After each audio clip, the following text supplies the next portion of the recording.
This island sits at the most westerly point of Europe. Ireland's marginality and relative isolation has also spawned an investment in the sea as both harvest and as passage, for sustenance and for connection to other lands. Historically, waters have carried us in forward motion in an easterly direction towards our neighbouring West Wales through smooth and sometimes not so smooth crossings of saints and scholars that have afforded regular trade routes and pilgrim passages since the early 6th century. These passages of pilgrimage were equally embarked on as a watery wasteland or place of purgatory to set adrift into an unknown and unmarked destination, surrendering into a storm tossed ocean for the ship of the body alone to navigate.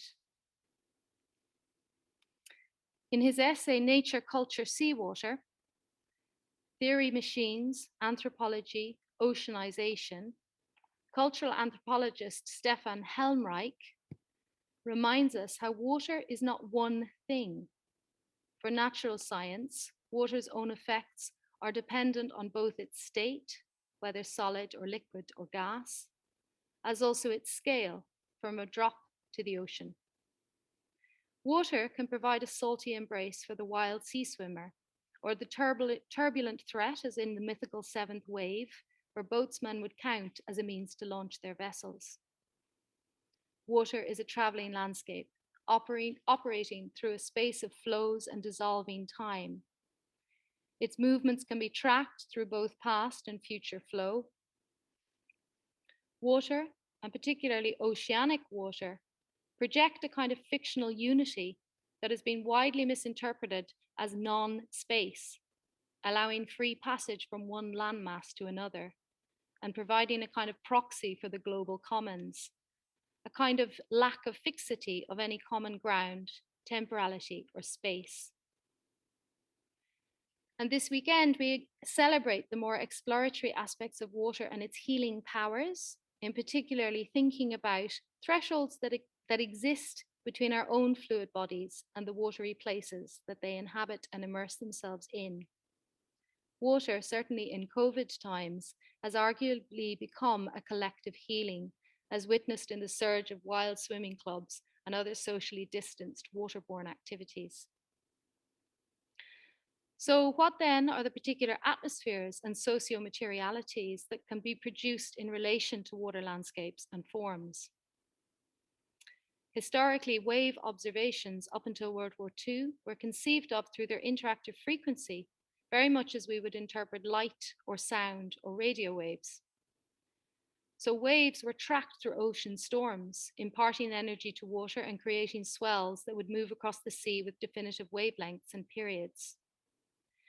Water could only be read or mapped via mediating practices, such as the force of transmission, or the physical shape and pattern that may materialize through the interface of air and water, producing traces that could be read for both oceanographers and for meteorologists as distance of evidence of distant storms, signaling weather, motion, and pattern yet to arrive. So these visible but felt traces of water motion have played into a national agenda of territorialism and of border practices. Following the 2014 Fukushima nuclear disaster, despite land reclamation efforts, such as relocating residential areas to higher ground, building secondary inland access routes, and raising the height of seawalls, the greatest obstacle to recovery, far beyond any physical damage, was the excessive fear of radiation that occurred within the rebuilding of the fishing industry. Unlike the invisible reach of a water threshold, fish became visible carriers, their scaled bodies vessels of contamination and pollution. Moving from cartography to hydrography is both problematic and historically flawed, as Erin Kavanagh, who joins us here this afternoon, as well as Martin Bates's essay, Semantics of the Sea, Stories and Science Along the Celtic Seaboard, suggests. 20th century maps of the seabed were imprecise, lacking the detail of their equivalent terrestrial maps, and having to rely on submerged landscapes to minimally tract boundaried space.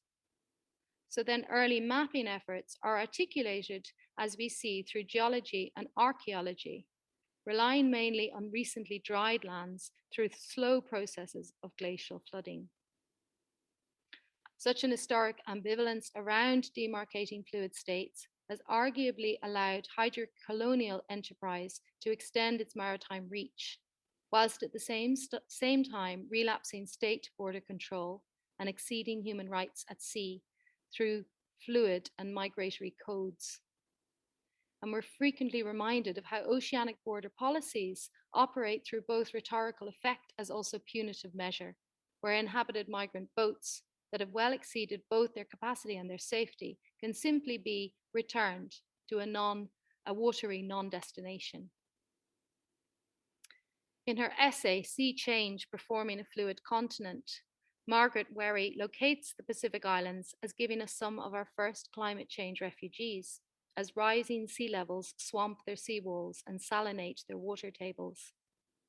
Here, Wherry posits, inhabitants are no longer living with the threat of climate change, but with an everyday, urgent barometer of oceanic transformation, where coral reefs bleach and die, algae blooms in hotter waters, fish stocks dwindle, high tides lengthen, and seasonal rhythms change.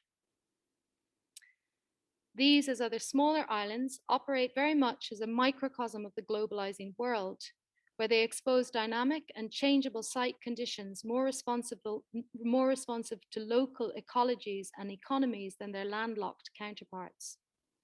They're also more vulnerable to communication infrastructure, to military outposts, and to colonial enterprise. The United States has been quick to extend its geopolitical reach across the US island territories. As filmmaker Ruth Aldenseal describes, these islands operate strategically as naval nodes for the control of ocean space. And we see this perhaps most recently through developments in deep sea mining, a new frontier of resource extraction at the bottom of the ocean that will profit from minerals and metals such as manganese, cobalt, gold, copper, iron from the seabed, and is set for rapid acceleration over the coming decades.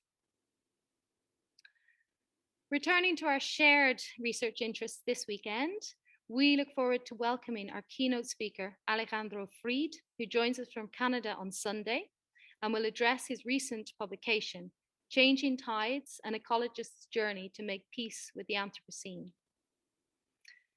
Dr. Fried works collaboratively with First Nations on the integration of traditional knowledge and Western science to advance conservation and revitalize Indigenous control of their resources.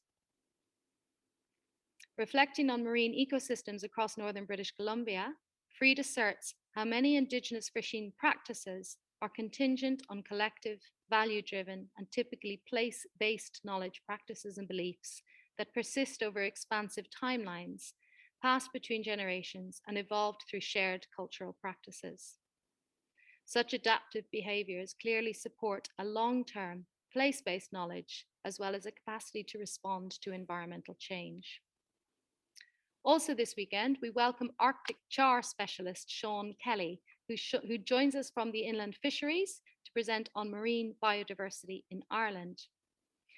So the weekend symposium event, Stories from the Bottom of the Lake, is a culmination of several months of collaborative, translocal, creative work, sharing stories between artists, fishermen, ecologists, archaeologists, and many more. The weekend forms part of a larger body of water inquiry. The programme launched last May on the National Day of Biodiversity with a commission from Law Pro, the local authority's water programme, to develop a community-facing project around Licking Lake, a neighbouring body of water, some of it up to 30 metres deep, that is home to much of North Clare's drinking water. Developed out of the lake and rippling outwards into local communities, immediately our own imaginations were caught by one of the lake's native inhabitants, the Arctic char, whose taste is certainly within living memory for many of the local fishermen here, and whose continued presence is threatened by escalating warm water temperatures. The Irish Arctic char is considered as a glacial relic of the last ice age, some 20,000 years ago, with the only known remaining population here in Loch Bonavila in County Mayo, just north of west of where we are today.